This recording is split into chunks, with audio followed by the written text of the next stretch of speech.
بسم اللہ الرحمن الرحیم۔ قال النبی صلی اللہ علیہ وسلم البر حسن الخلق والاسم ما حاک فی صدرک وکرہت ان یطلع علیہ الناس۔ نبی اکرم صلی اللہ علیہ وسلم نے ارشاد فرمایا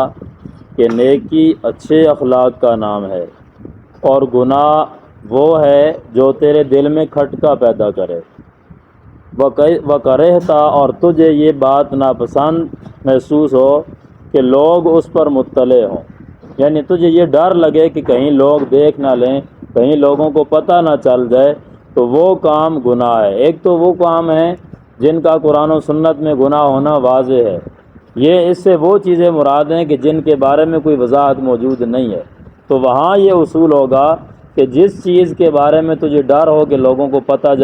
چل جائے، لوگ کیا کہیں گے، اور تیرے دل میں کوئی شک پیدا کرے، تو پھر وہ کام گناہ کا ہے، وہ نہ کر۔ اور نیکی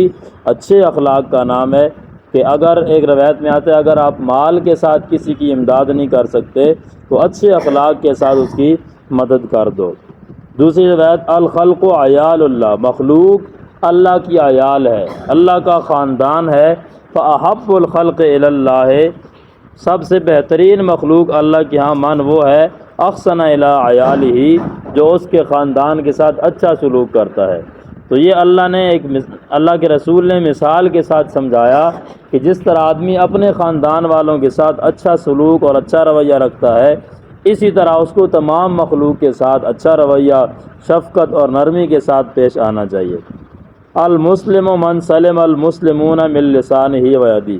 کامل مسلمان وہ ہے کہ جس کی زبان اور ہاتھ سے دوسرے مسلمان محفوظ رہیں، گالیاں وغیرہ نہ دے اور ہاتھ سے کوئی تکلیف نہ دے۔ عموماً تکلیف زبان اور ہاتھ سے دی جاتی ہے، مراد عام ہے، یہ نہیں ہے کہ زبان سے تو گالی نہ دے، ہاتھ سے تو نہ مارے لیکن پاؤں سے مارتا رہے یا کوئی اور کام کرتا رہے، نہیں، مراد یہ ہے ہر طرح کی تکلیف پہنچانے سے دوسرے مسلمان، اور مسلمان بھی عموم کی وجہ سے کہا، ورنہ غیر مسلم جو ہیں ان کو بھی بے جا تکلیف پہنچانا، اور جو باقی جاندار چیزیں جانور ان کو بھی تکلیف پہنچانا ٹھیک اور جائز نہیں ہے۔ کامل مسلمان ہوا جس سے یہ ساری چیزیں محفوظ رہیں۔